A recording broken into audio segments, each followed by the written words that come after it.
Hello, and welcome to Geeks Assembled. And this time we're discussing a British police drama with a different type of police drama. It debuted in 2006, this show, and we are talking about Life on Mars. Philip Glenister, John Sim. So let's not beat about the bush. Let's go to Beef Dad.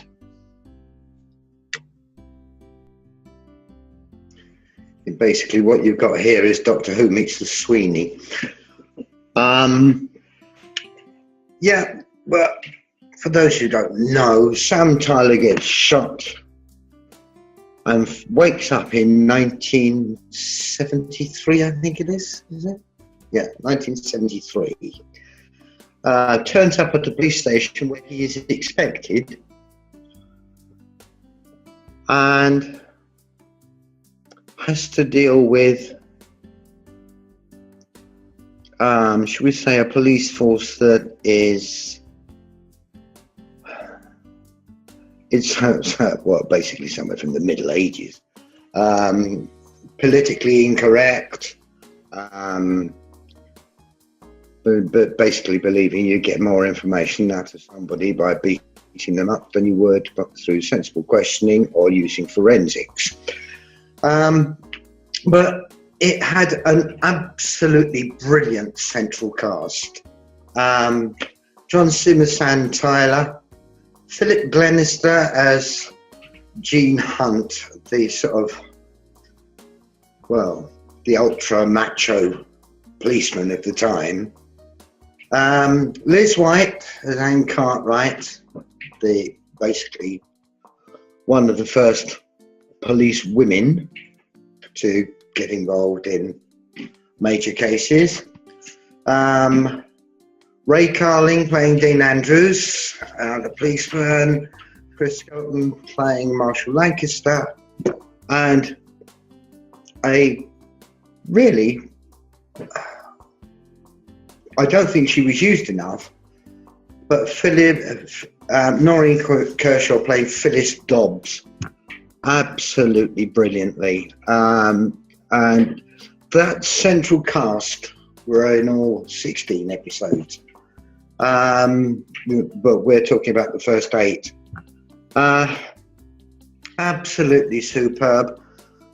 Creepy stuff going on all the time, like the television talks to him. The little girl on the test card talks to him. He can hear what's going on back in present day, whether they talk about whether they're going to switch his machine off, his life support off. And somehow during all of this, we also get the crime stories. And those are just absolutely brilliantly written. There is no wasted time on any of these. At no point in any of this series did I get bored. The ending of the series was the one that really got to me, and that was his encounter with his father. And he finds out his father is a bit of a bastard. And that's why he left. Because if he hadn't, he would have been arrested and slung into the nick.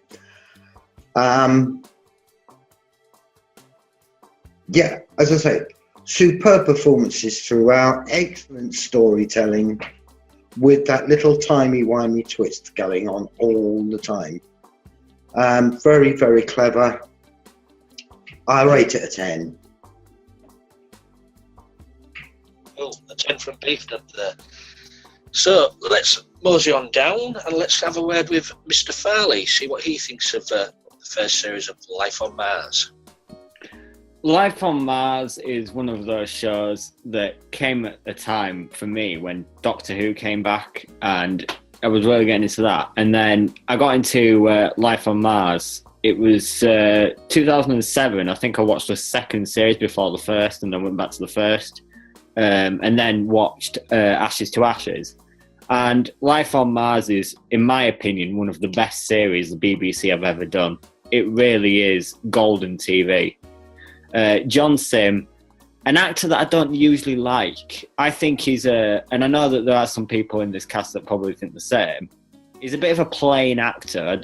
He's not exactly the most outstanding actor ever, but he's still a very good actor, and he portrays Sam Tyler in this one with brilliant sort of attitude and everything. He's so great in this. And then, of course, you've got the star of the show for me personally, Philip Glenister as Gene Hunt. Throughout this and Ashes to Ashes, he is flawless. He's unstoppable as the best actor in the show. He really is one of the greatest British TV characters, I think, ever. He's so good in this. The cast around him as well. Dean Andrews is someone who I've seen on TV a lot. He sort of operates within like one-off TV dramas, or he's like a guest appearance in a regular series. But he's such a great actor. I wish they'd given him more main roles, because he really is a great actor, I think, personally. And then, of course, you've got the other cast members. You've got the one, Annie Cartwright is a great character, I think, as I think sort of matching her against, again, going back to Ashes, Keely Hawes' character. It doesn't really match up well, but I think that she's great in this series. And as Beef Dad mentioned, the story itself, where he's sort of hearing what's going on in the future, it really is sort of like the Bill mixed with Doctor Who. It's such a great mix. It just goes hand in hand with each other, I think. But I think, actually, to say that, the cast are amazing, but the standout of the series is the writers, because you've got such a solid writing team that I think only the BBC could wish they could hire now. You've got, and it's an array of Doctor Who writers as well. You've got Matthew Graham, who is the main creator of the show. Then, of course, you've got future Doctor Who showrunner Chris Chibnall among them. And then you've got Tony Jordan, who is a very experienced writer in drama for the BBC. And it's just such a flawless sort of writing team that it's impossible to see how this show could possibly go wrong.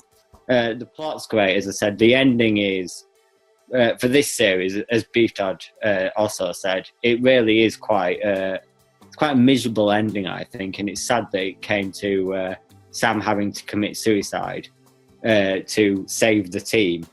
But it was sort of... It captured, actually, it did capture the 70s really well. I thought, it had all the music, like David Bowie right at the start of the series, was all great. It was great music, great setting. It's just a shame, though, watching this back, knowing all about it. You know the world, because you've seen, what came afterwards, and you know the explanations of everything. You know who Gene Hunt is, and you know what the pub is. If you've watched Ashes to Ashes, and it sort of ruins it a bit, but still you sort of really get into the mystery of the show. So I think overall I'll have to give Life on Mars overall an 8 out of 10, I think. Connor thinks an 8 out of 10. Let's go down to Susan and see what her opinion is. Well, I was, I'd watched a few of the episodes of this about a year ago, about 6 months ago, and I was kind of captivated by it. It was interesting. And then I went back and watched the first 8 again, and wow. I am going to go on to watch the second 8 in Life on Mars, and continue on to Ashes, as Connor has suggested. I did like the writing. I like the ambience. I like the fact that it looks like it's shot on 70s television film stock. It looks right. The audio sounds good, and it's got that a slight tinny sound to it, which is very 70s. I was, it was right for what it was, and I loved the timey-wiminess of it. I love the that you're pulled into the story by this life support discussion, the time travel versus madness versus he could be in a coma. I mean those three possibilities, you're carried in by the fact that we can hear that, not just him, but we as the audience can hear those sounds and that discussion, the life support discussion. And so that's really interesting. And I liked how the story was layered with Hunt as the base of the story. He's sort of a bruiser, as Beef Dad was saying. He's sort of he sort of has an agenda to protect the old school, but yet he's pulled towards he's protect the old boy network, but he's pulled towards the Tyler character because of he's intellectually he is an intellectually he has integrity in that area, so he's pulled off of his own normal bend to help Tyler and to back up Tyler, and then the team comes up and under, even if they're falling apart, even if they're screwing up, even if they've made terrible decisions.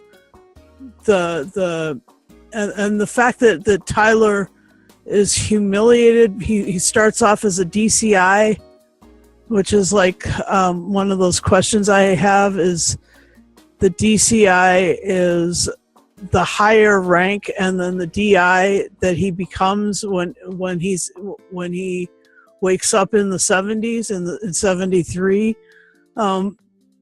That ranking system, he's pulled down by this experience. His shooting thing becomes a traffic accident because in the past. That whole thing, that humiliation, adds meat to his character, and he has to live to a higher standard as a lower character, which to me is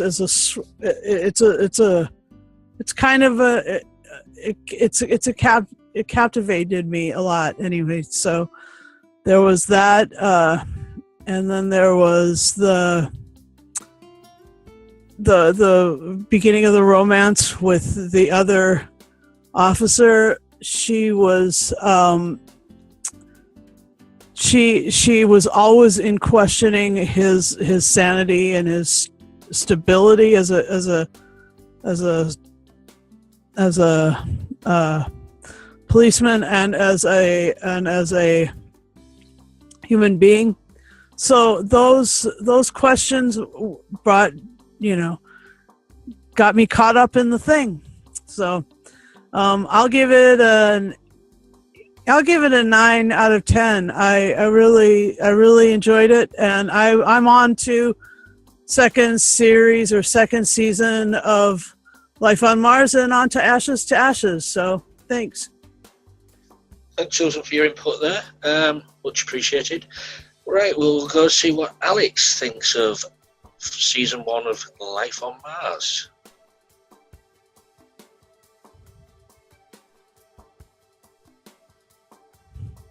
Nope, not yet. Nope.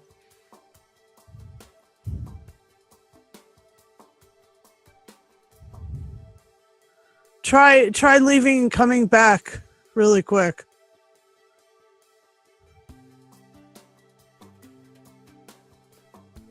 Quick, everybody hide. Saying, yeah, it's my turn. Rewatching Life on Mars this week, it brings back great memories of the 1970s TV of that era. As Beef had mentioned, the Sweeney. It's just brilliant way they brought all those sort of memories back. And to be honest, that's how I imagined, and I think it did. The police did run like that in the 70s, and I think they did in the 80s as well. They didn't care what they did to get a result. Gene Hunt, for me, is a typical cop of that era.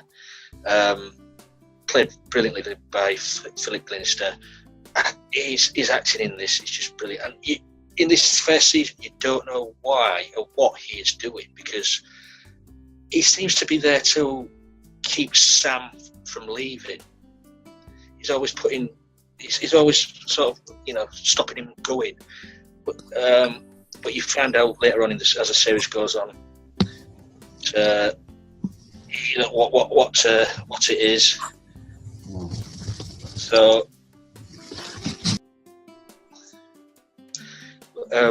yeah, it's very good. The acting's good. As I said, the character of Ray, Ben Cockle, doesn't like Sam.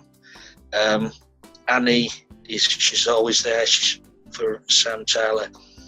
She still thinks he's a bit crazy. And as Connor referred to earlier, John Sim. I'm not a big fan of John Sim. But for me, this show works because it's an ensemble cast, and thank God for all the other actors in this, because it pulls it together for me. And I forget about my dislike of this actor, but it's a very, very good show, and there's some brilliant quotes in this. I'm going to say, you're surrounded by armed bastards. I just love that one. Gene Hunt, for me, is just a brilliant character. And that scene where they're running down the street, the canals, just in the swimming trunks, rushing out the swimming pool. That's just brilliant. Yeah, I'm definitely going to rewatch the second series after this now, because I've got the feel of it again. So, for me, I'm going to give it an 8.5, because there's just a few things in there what I'm not sort of keen on, but 8.5 from me. Right, we'll go back to Alex now, see if we can get his view on this show. Okay, good. So yes, I saw it on Netflix, streaming and DVD, and it took a while for me to follow it in order, but I did love the acting. The characters are great. It's great because it's a show just like Doctor Who, that it combines many themes and many environments and many atmospheres together. And so there's part of it where he did get into a coma for whatever reason. I think it was a car accident in 73, but it jumps between 1973 and 2006, and the sensibilities and the politics and the different characters and crimes, and that's also why it's good. The soundtrack is good. Gene Hunt, I mean, it's a wonderful cast. Some of the stories let me down, but that's okay. I mean, nothing is perfect, but I would give it a 9. I did enjoy the second series more than the first, but I also did like Ashes to Ashes, which is funny, because in some ways, even though that's a woman as the lead character, even though almost all the other cast is the same and it's the same station and room and all that, some of that I didn't like as much as Life on Mars. And there's been other versions, but they're harder to watch and harder to find. But as I said, I'm very glad I saw the show. It's a shame they had to give it up. I would have preferred Gene Hunt to go on for another 3 series. I would have liked another character. As a matter of fact, I think at the end they do show another character that has an iPhone. So I guess he's in 2010. But Robert Glenister said that he didn't want to be typecast and decided not to do any more after Ashes to Ashes. But I'd give it a 9. I'd give Ashes to Ashes an 8. And I'm very glad that I saw both shows. Hopefully we'll get round to reviewing Ashes to Ashes in the near future. Right, I'm going to open up the things now. So what's anything else? What do you want to talk about this season?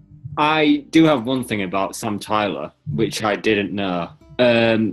Apparently Matthew Graham got the name Sam Tyler because his daughter, rather ironically, named it after Rose Tyler of Doctor Who. So that's another Doctor Who reference.